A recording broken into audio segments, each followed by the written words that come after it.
सीधा मुजफ्फरपुर से आया है पूरे 140 किलोमीटर की दूरी तय करके। मुजफ्फरपुर में 5-6 मिस्त्री से देखा है। आज मैं छोटू बैक पेंट खजूली से। ये मेरे पास है hero Splendor plus BS4 model का बाइक है और बाइक का इतना बुरा कंडीशन है कि भाई सोचने पे बोलिएगा तो मजबूर हो जाएंगे।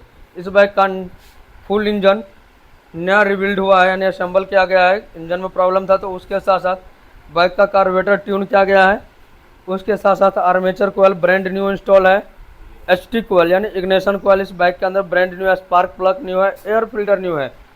और इस बाइक का जो कस्टमर है, बल्कि यहाँ से नहीं, वो सीधा मुजफ्फरपुर से आया है पूरे 140 किलोमीटर की दूरी तय करके हमारे वर्कशॉप पे। और साथ ही बात कर लेने, इस बाइक में ऐसा वैसा प्रॉब्लम नहीं है। बाइक के अंदर है मिसिंग का प्रॉब्लम। मिसिंग का प्रॉब्लम कैसे है? बाइक को जब हमारे शॉप पे आया और ये बाइक जो है बुकिंग पे आया है, और बात कर ले बाइक को जैसे 50 के स्पीड में ड्राइव करते हैं तो जैसे बाइक इस तरह से, जैसे बल्ब खराब होने के बाद इस तरह से बिलिंग करता है ना, उसी तरह से बाइक जो है झटका देता था, अप डाउन होता था।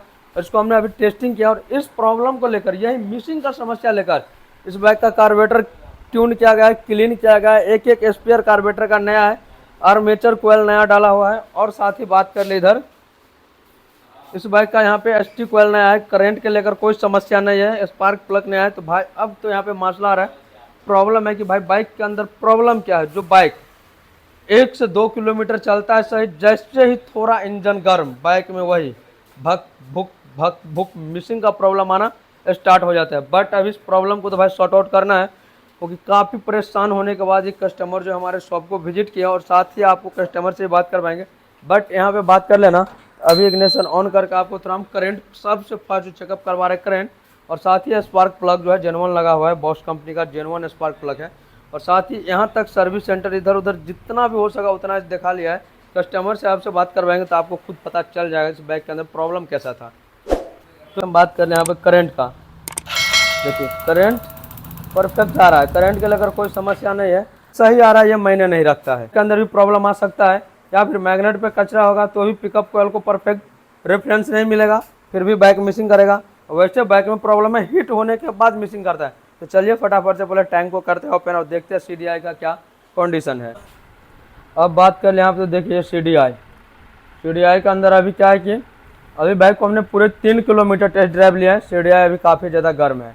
सबसे फर्स्ट ये जो स्प्लेंडर प्रो है या फिर स्प्लेंडर प्लस BS4 है, इन सब में एक ही CDI आ जाता है। तो पहले तो मैं इसका CDI खोल के निकालता हूँ बाहर, देखता हूँ इसका कंडीशन क्या है। भाई करंट सही आ रहा है, तो ये मायने नहीं है कि CDI ख़राब नहीं होगा। CDI ख़राब हो सकता है भाई, इलेक्ट्रिक पार्ट पे कभी भी हम भरोसा नहीं कर सकते। नहीं ये CDI को हम कभी मल्टीमीटर से टेस्टिंग कर सकते हैं। मल्टीमीटर पे मैं भरोसा नहीं करता हूँ, जो पार्ट रिप्लेस होगा रिप्लेस करके मैं भरोसा करता हूँ इस पर। और ये मुझे लग रहा है इसका जेन्युइन ही CDI है। तो चलिए पहले फटाफट से लाते हैं CDI इंस्टॉल करके देखते हैं, टेस्ट ड्राइव लेंगे। सेकंड मेथड, इसके अंदर ये इग्निशन कोयल ब्रांड न्यू है, CDI है। तो भैरोक भाई जेन्युइन सप्लाई देता है, बजाज के सभी बाइक में भैरोक ही लगा रहता है। और भैरोक देखिए ये रहा हमारा CDI के ऊपर टैंक डालते हैं, सीट डालते हैं और बाइक को लेते हैं भाई टेस्ट ड्राइव। उसके बाद देखते हैं बाइक का रिजल्ट क्या आ रहा है, क्योंकि ये प्लग अडेप्टर भी हीरो का जेन्युइन लगा हुआ है। ये स्प्लेंडर है, तो गैज ये वही स्प्लेंडर है जो काफ़ी ज़्यादा मिसिंग कर रहा था। आप देखें तो, और किस तरह से हमने CDI रिप्लेस किए।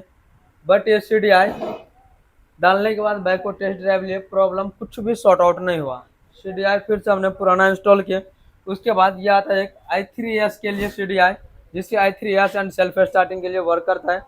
ये भी हमने रिप्लेस किया, दोनों का दोनों CDI, कोई चेंजिंग मूवमेंट नहीं देखने को, फिर भी मिसिंग कर रहा था।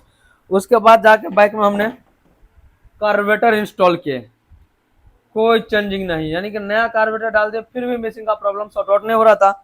उसके बाद बाइक में आर्मेचर कोयल, तो ये जो है ऑलरेडी पहले से नया लगा हुआ था। इसका ओम भी पुराना का टेस्टिंग के तो 200 कुछ पॉइंट आ रहा था, और नया जो बाइक में इंस्टॉल किया था कोई मैकेनिक भाई, उसका भी ओम सही आ रहा था। साथ साथ ये एक लगा था इग्निशन कोयल में भी करंट काफ़ी आ रहा था, आप देखे थे। यानी कि थोड़ा नीचे दिखाऊं, अभी ये 2 पार्ट कस्टमर खुद से चेंज करवाया था, और मेरे शॉप पे अभी 3 पार्ट चेंज हुआ। उसके साथ अभी बाइक में हमने स्पार्क प्लग नया डाले हैं और साथ ही प्लग अडेप्टर नया डाले हैं। फिर भी बाइक का मिसिंग का समस्या सॉर्ट आउट नहीं हुआ। तब जाके इसका टेस्टिंग हुआ आर्मेचर कोयल को, तब हमने दूसरा बाइक मंगाए, उससे आर्मेचर कोयल और मैग्नेट इस बाइक में इंस्टॉल किए। जैसे इंस्टॉल किए, मिसिंग का प्रॉब्लम 80% सॉर्ट आउट हो गया। तब जाकर जो बाइक से जो कस्टमर लेकर आया था मेरे शॉप पे आर्मेचर, वही पुराना आर्मेचर अभी इंस्टॉल किए हैं। जो मैकेनिक ने नया आर्मेचर डाला था वो आर्मेचर अभी खोल के निकाल दिए हैं। इसके अंदर पुराना बोतल कोयल लगा हुआ है, यानी कि इग्निशन कोयल पुराना है, आर्मेचर पुराना है, सीडीआई पुराना है, i3s स्टार्टिंग कोयल पुराना है। और साथ ही बात कर ले सिर्फ प्लग और प्लग कैप इस बाइक में नया है। और दूसरा मेथड, इस बाइक का कार्बोरेटर हमने दोबारा अभी फिर से क्लीन करके कार्बोरेटर को हमने परफेक्ट अच्छा तरीका से एडजस्ट किया। और दूसरा मेथड, कार्बोरेटर में एक जो आता है ना स्लाइड बहुत बाइक में एडजस्टिंग रहता है, बट इसमें एडजस्टिंग नहीं था, तो हमने एक्सरे कटिंग करके एक पॉइंट उसका थोड़ा हाइट किया। और साथ ही बात कर ली इस बाइक में फ्यूल जो है समथिंग 2 लीटर 3-4 यानी कि समथिंग 4 लीटर जो पेट्रोल है वो बाइक से हम बाहर निकाले, टैंक को अच्छा से क्लीन किए। और इस बाइक में प्लेन पेट्रोल डाले, क्योंकि इसमें E20 पेट्रोल था। जो E20 पेट्रोल को अच्छा से जला नहीं रहा था, जिसकी वजह से बाइक मिसिंग कर रहा था। और इसी मिसिंग को प्रॉब्लम को लेकर जो बाइक का कस्टमर है यहाँ से समथिंग 135 या 40 किलोमीटर दूरी से आया। अभी बाइक को हमने समथिंग 11 बजे से बाइक को जब हम प्रॉब्लम चेकअप करना स्टार्ट किया, तो अभी शाम के 6 बज रहा है, यानी पूरे दिन इस बाइक में लग गया। तब जाके अब बाइक का मिसिंग का प्रॉब्लम सॉर्ट आउट हुआ है।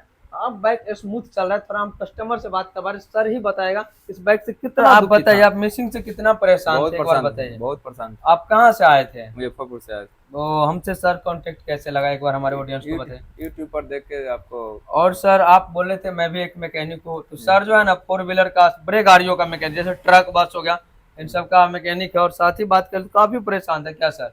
और आप बोल रहे थे कई मैकेनिक से दिखाया, थोड़ा हमारे ऑडियंस को बताइए ना।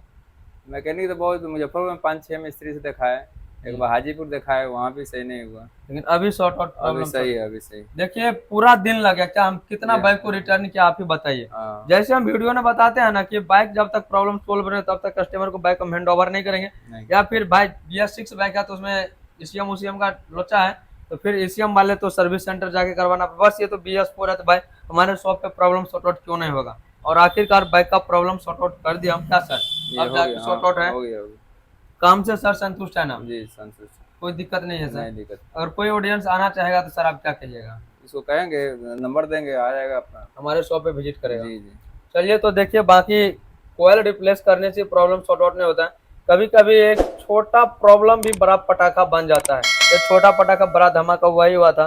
पूरा दिन चेकअप किए, सिर्फ इसमें 2-3 काम अभी हमने किए और प्रॉब्लम सॉर्ट हो। भाई पेट्रोल टैंक भरा पड़ा, तो तब सर से बात की तो बोला कि हम नॉर्मल पंप से लेते हैं। भाई पंप से 20 पेट्रोल डाला, जो 20 पेट्रोल को जला नहीं रहा था। अभी हम पंप से, हमारे बगल में पंप है, वहां से नॉर्मल पेट्रोल लेकर डाले हैं, तब जाके जो 20% प्रॉब्लम था वो भी सॉर्ट आउट हो गया। अब बाइक के स्मूथ चल रहा है। पहले होता क्या था कि झटका लेता था, एक बार बता दी तो झटका ले रहा, चलने में 40-50 में झटका ले रहा था, अभी झटका नहीं ले रहा है, सही है। अभी सर आपको मुजफ्फरपुर जाने में कितना समय लग जाएगा? 3 घंटा लगेगा। 3 घंटा देखिए, आने में लगा था, 3 घंटा जाने में लगेगा। अब सोच सकते हैं भाई इतना दूर से आते एक बाइक का प्रॉब्लम के लिए। तब तक के लिए इतना ही, मिलते हैं फिर से हम आप लोग के साथ नेक्स्ट वीडियो में। Thanks for watching, take care.